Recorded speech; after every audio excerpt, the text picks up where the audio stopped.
ضروری تیاری کے بغیر کوئی انسان، خواہ وہ مرد ہو یا عورت، اس دنیا میں آتا ہے تو فطری طور پر اس کے لیے یہاں لامحدود امکان یعنی ان لمیٹڈ پوٹینشل موجود ہوتا ہے۔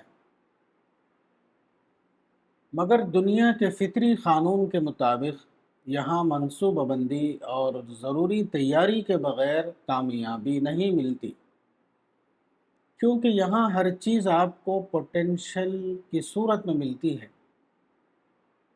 آپ کو یہ کرنا پڑتا ہے کہ آپ اس پوٹینشل کو دریافت کریں اور پوٹینشل کو ذاتی عمل سے اپنے لیے ایکچول بنائیں۔ مثلا درخت کا پھل آپ کو خود سے حاصل نہیں ہوتا، بلکہ آپ کو یہ کرنا پڑتا ہے کہ زرخیز زمین یعنی سوئل میں ایک پودا لگائیں، صبر کے ساتھ اس کی نگہداشت کرتے ہوئے اس کو اگانا شروع کریں۔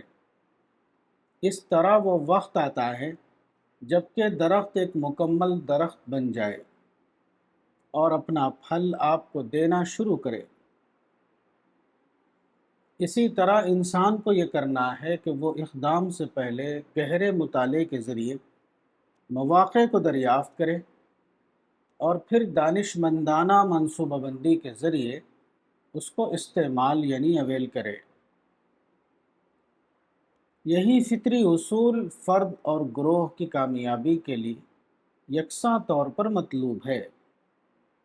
انسان کے لیے اس دنیا میں موافق زمین یعنی اپرچونٹی کی کوئی کمی نہیں ہے، شرط صرف یہ ہے کہ اس کے لیے ضروری تیاری کی جائے۔ تیاری کے بغیر مواقع کو پانا ممکن نہیں۔ ایک بنیادی شرط یہ ہے کہ انسان صبر اور مثبت سوچ کی روش اختیار کرے۔ اس میں ادنا درجے کا ڈسٹریکشن انسان کو کامیابی سے دور کر دیتا ہے۔ وہ امکان کے قریب پہنچ کر بھی امکان سے دور ہو جاتا ہے۔ پیغمبر اسلام صلی اللہ علیہ وسلم نے اپنی پوری زندگی میں یہی طریقہ اختیار فرمایا۔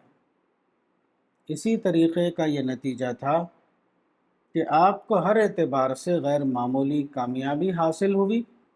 اس طریقے کو دوسرے لفظوں میں حکیمانہ طریقہ کار کہا جا سکتا ہے۔ الرسالہ، مارچ تا اپریل 2026، مولانا وحید الدین خان، صفحہ نمبر 9۔